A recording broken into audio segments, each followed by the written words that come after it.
शिव कुमार जी का सवाल है छत्तीसगढ़ से। ये पूछ रहे हैं कि किसी भी शेयर में फ़ायदा निकालने का, यानी मुनाफ़ा ले लेने का समय, प्रॉफ़िट बुक करने का समय बढ़िया क्या रहता है? क्योंकि कई लोग ये कहते हैं सोमेश कि शेयर खरीदना आसान काम होता है, बेचना बड़ा मुश्किल काम होता है और बेचने का सही समय क्या हो, वो तय करना सबसे मुश्किल काम होता है।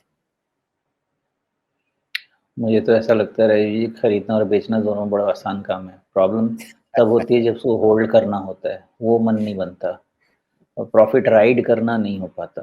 मुझे लगता है कि बन गया और बचेगा कि नहीं बचेगा, तो ये क्वेश्चन बहुत ही वैलिड क्वेश्चन है। ओके, क्योंकि होता ये है कि हम कोई भी शेयर हमारे बाई प्राइस से नीचे चला गया, 30-40% भी चला गया तो होल्ड करते रहते हैं। लेकिन एक शेयर में हमको 15-20% रिटर्न मिला नहीं कि हम बुक करने के लिए बहुत आतुर से हो जाते हैं, which is not a good और राइट स्ट्रैटेजी। हमेशा हमारा जो पहला है ना कि हमारा कोई भी इवैल्यूएशन जो होना चाहिए प्रॉफिट और लॉस का, वो एक पोर्टफोलियो लेवल पे होना चाहिए। ये बहुत हमेशा क्लियर स्ट्रैटेजी अपने दिमाग में रखिएगा, बिकॉज़ ये कभी पॉसिबल नहीं है, कभी पॉसिबल नहीं है कि आप अपने सारे के सारे रिकमेंडेशन को प्रॉफिट में टर्न कर दें, वो होगा ही नहीं। ये एक मैथ है, ये एक स्ट्रैटेजी है, एक गेम प्लान है और उसको उसके रूल्स से ही खेलना चाहिए। तो फर्स्ट थिंग फर्स्ट, आपका जो प्रॉफिट प्लान होना चाहिए या लॉस टू प्रॉफिट रेशियो जो होना चाहिए या रिस्क टू रिवार्ड रेशियो जो होना चाहिए, वो पोर्टफोलियो लेवल पे होना चाहिए। उसके बाद उसको आप ब्रेक कीजिए अपने स्टॉक में कि एक स्टॉक से आपको कितना कमाना है या एक स्टॉक से कितना गँवा सकते हैं। फिर उसको स्टॉक में जब आप ब्रेक डाउन करेंगे, तो फिर आप उसके हिसाब से अपना रिटर्न प्लानिंग कर सकते हैं। मोस्टली क्या है कि कोई भी पोर्टफोलियो आप बनाएँ तो उसमें लार्ज कैप रहेंगे, मिड कैप रहेंगे, स्मॉल कैप रहेंगे। लार्ज कैप में भी 10% तक का तो रिस्क किसी भी पोज़ीशन को आप ले लीजिए, 10-12% का रिस्क लार्ज कैप में रहेगा। आप मिड कैप ले लीजिए, उसमें 15 से 20% का रिस्क रहेगा ही रहेगा, कम से कम रहेगा। स्मॉल कैप ले लीजिए, उसमें 20 से 40% तक का रिस्क रहेगा ही रहेगा।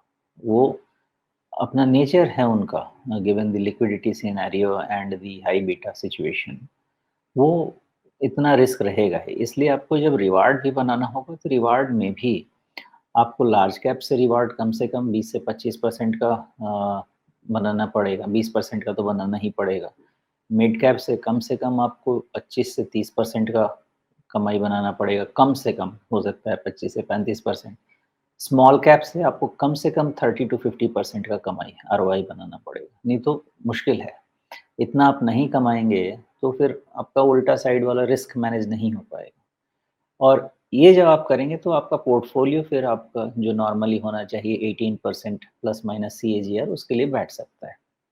ये पहला अप्रोच। दूसरा, अब आपने स्टॉक लिया, उसमें स्टॉक में अगर आप फंडामेंटल का मेथड यूज़ करते हैं, तो फंडामेंटल का मेथड ये कहता है कि 2 से 3 क्वार्टर बुरा, तो उसके बाद फिर एक कॉल लेना पड़ता है कि अब इससे हम बाहर आ जाएँगे। 2 से 3 क्वार्टर अच्छा, तो आप उस स्टॉक को कोशिश कर सकते हैं अपने एनालिसिस अपने होल्डिंग्स में लेने की। तो पहला प्रॉफिट बुकिंग तो ये तरीका आप अपना सकते हैं कि रिज़ल्ट को वॉच कीजिए। 2 से 3 क्वार्टर खराब होता है, तो उसके बाद आप वहाँ से स्विच कर सकते हैं। दूसरा तरीका ये है आप एक डिसिप्लिन सेट कर सकते हैं। जब भी आप कुछ खरीदते हैं तो एक सेट टारगेट से उठाते हैं। वो टारगेट पे जाके इवैल्यूएट कीजिए कि रिजल्ट्स कैसे हैं, ओवरऑल सेक्टोरल सिनेरियो कैसा है और लगता है कि यहाँ से अभी और भी जूस बचा हुआ है उसमें आगे बढ़ने का, तो उस केस में आप अपना कैपिटल निकाल सकते हैं और कैपिटल निकाल के प्रॉफिट को राइड कर सकते हैं और उसके लिए आप एक ट्रेलिंग स्टॉप लॉस का इस्तेमाल कर सकते हैं। ये हो गया। नेक्स्ट क्या है, अगर आप टेक्निकल के हिसाब से जानना चाहते हैं, तो टेक्निकल में फिर आपको डिफाइन करना होगा इंडिकेटर्स, आप शॉर्ट टर्म यूज़ करना चाहते हैं, मीडियम टर्म यूज़ करना चाहते हैं या लॉन्ग टर्म यूज़ करना चाहते हैं।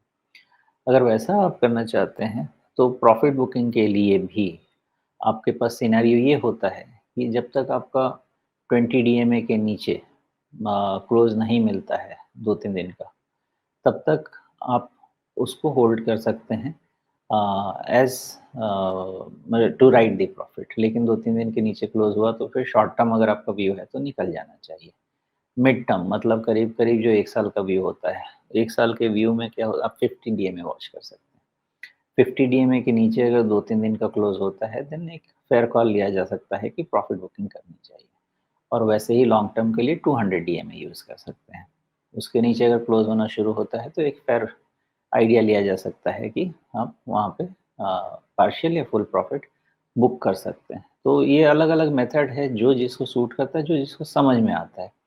कई जगह होता है लॉन्ग टर्म पैटर्न्स ब्रेकडाउन होता है। अब जैसे पिछली बार यही तो बात हो रही थी, सारे इंडिकेटर्स में कोई तो आरएसआई का क्वेश्चन लेके आया था, जिसमें उनको मंथली आरएसआई समझना था।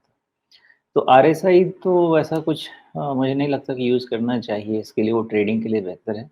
लेकिन अगर आप पैटर्न रीड करते हैं, जैसे हेड एंड शोल्डर्स होता है, तो हेड एंड शोल्डर्स आप मुझे तो लगता है कि कम से कम 3 महीने के फॉर्मेशन को देखना चाहिए। क्यों 3 महीने के फॉर्मेशन को देखना चाहिए? बिकॉज़ आपके क्वार्टरली रिजल्ट्स 3-3 महीने पे आते हैं। तो उससे कम में मुझे लगता नहीं है कि उसका अच्छा सक्सेस रेट होगा, लेकिन लोग हेड एंड शोल्डर्स तो आवरली चार्ट पे भी करते हैं और उस हिसाब से अपने ट्रेड्स भी बिठाते हैं। तो आपको करना है तो मंथली डेटा पे हेड एंड शोल्डर्स देख लीजिए, लॉन्ग टर्म में अगर ब्रेकडाउन हुआ तो बड़ा क्रैक हो सकता है, लेकिन बी वेरी केयरफुल। अभी कुछ ही दिन पहले हमारी एक एनालिसिस चल रही थी और वो भी निफ्टी आईटी की, जिस पे राजीव जी का भी ये सवाल था कि निफ्टी आईटी इंडेक्स में हमने एक potential head and shoulders monthly chart या वीकली चार्ट कुछ तो लगाया हुआ, उसमें हम देखने की कोशिश कर रहे थे, जिसमें नेकलाइन के ब्रेकडाउन के बाद बहुत बड़ा ब्रेकडाउन का क्वेश्चन मेरे सामने रखा गया था, जिसको मैंने समझाया था कि क्यों ब्रेकडाउन के नहीं होना चाहिए, और वहाँ जाके 2 ये हेड एंड शोल्डर्स पैटर्न है, उसके नेकलाइन से बाय सिनेरियो बन सकता है। तो वहाँ पे एक थोड़ा मिक्स लेके देखा जाता है, जैसे मैं देखता हूँ, तो उसमें फंडामेंटल का मिक्स लेके देख सकते हैं। बट अगर आपको पैटर्न रीडिंग आती है, तो फिर पैटर्न का ब्रेकडाउन अगर लंबे समय का वीकली या मंथली पे होता है, उसको भी आप प्रॉफिट बुकिंग के लिए यूज़ कर सकते हैं। सबका अपना-अपना इंडिकेटर है, कोई एक इंडिकेटर यूज़ नहीं करता। मैं आपको बताता हूँ, कोई 20 डीएमए देखता है, कोई 25, कोई 26, कोई 30, सब अपनी रिसर्च करते हैं। कोई 40 वीक्स देखता है, उस पे काम होता है, क्योंकि अगर 50 डीएमए है, तो 50 डब्ल्यूएमए होना चाहिए।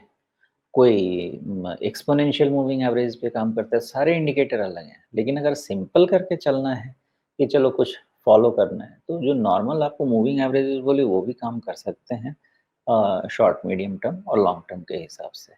एक एक सिम और मेथड हमेशा ध्यान रखिएगा कि अगर किसी चीज़ में लगता है बड़ा अपसाइड भी है, तो कैपिटल सिक्योर करना चाहिए। 50% अगर मूवमेंट हो गया है, या मान लीजिए 100% मूवमेंट हो गया है, 50% मूवमेंट हो गया तो कैपिटल सिक्योर कर लीजिए निकाल के।